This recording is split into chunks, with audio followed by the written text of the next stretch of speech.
അസ്സലാമു അലൈക്കും. എല്ലാവർക്കും സുഖമല്ലേ? നമുക്കിന്നൊരു 4 മണി പലഹാരം ഉണ്ടാക്കിയാലോ? അവലും പഴവും എല്ലാം വെച്ചിട്ട് ഒരു അടിപൊളി ഐറ്റം. എങ്കിൽ പോന്നോളൂ. അതിനു മുന്നേ എൻ്റെ വീഡിയോ കാണുന്ന എല്ലാവരും പ്ലീസ് എന്നെ ഒന്ന് സപ്പോർട്ട് ചെയ്യണേ. കൊച്ചിക്കോയ കോഴിക്കോടിന്റെ സ്വന്താണെങ്കിലും ഞങ്ങൾ കോട്ടയംകാർക്ക് എന്തേ ഉണ്ടാക്കിക്കൂടുന്നില്ലല്ലോ. എന്താപ്പാ ഈ കൊച്ചിക്കോയ? കേട്ടില്ലാത്തവർ ഒന്ന് നോക്കിക്കോളീൻ. ചെറുതായൊരു കോഴിക്കോട് ടച്ച് വന്നെങ്കിൽ അത് കോഴിക്കോടിന്റെ സ്വന്തം ആയതുകൊണ്ടാണ് കേട്ടോ.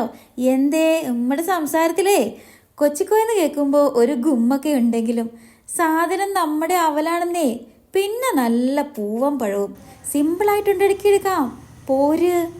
പാൻ അടുപ്പത്ത് വെച്ച് അവല് കൊട്ടിയിട്ട് കൈയെടുക്കാതെ ഫ്രൈ ആക്കി എടുക്കാം. പഴം ഒരു 10-12 എടുത്തോട്ടോ.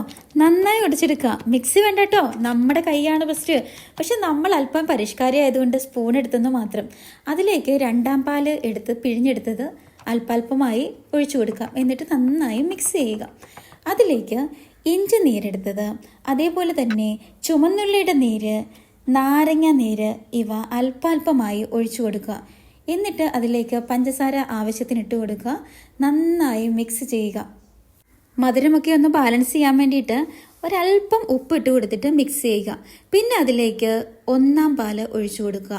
അല്പാൽപമായി ഒഴിച്ചു കൊടുക്കുക. ആവശ്യത്തിന് വേണമെങ്കിൽ വീണ്ടും ഒഴിച്ചു കൊടുക്കാവുന്നതാണ്. നന്നായിട്ട് മിക്സ് ചെയ്യുക. അതിനുശേഷം അവലെടുക്കുക.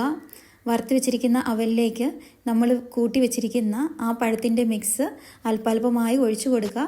പിന്നെ ശ്രദ്ധിക്കാനായിട്ടുള്ളത്, നമ്മൾ അത് വെച്ച് താമസിപ്പിക്കരുത്. വേഗം തന്നെ കഴിച്ചു വേണം. അല്ലെങ്കിൽ അത് കുതിർന്നു പോയാൽ ആ ഒരു ക്രിസ്പിനെസ് കിട്ടത്തില്ല. അത് പ്രത്യേകം ശ്രദ്ധിക്കുക.